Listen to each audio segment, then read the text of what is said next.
So piso-piso lang, pero sa mga maliit na negosyo, malaking tulong na ito, pandagdag puhunan. Okay mga kasari, so magbubukas ako nito aking automatic tubig machine. Kasi bayaran na naman ng kuryente. Bubuksan ko ito kasi ito yung pangdagdag ko sa bayad ng aking kuryente. So dito sa Cebu, karaniwang makikita kayo ng ganito sa tindahan, tabing kalsada, yung mga terminal.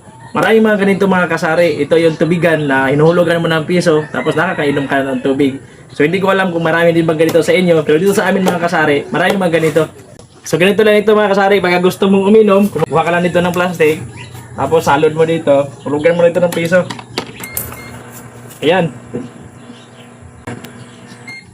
May pisong tubig ka na kasari. Makakainom ka ng malamig na tubig.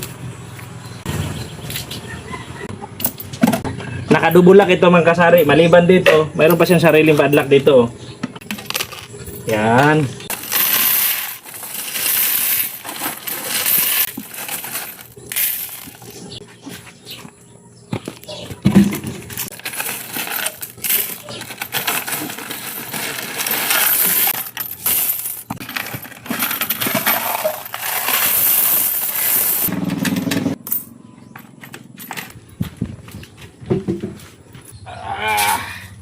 So ito na mga kasari ang laman ng ating automatic tubig machine. So piso-piso lang, pero sa mga maliit na negosyo, malaking tulong na ito, pandagdag puhunan.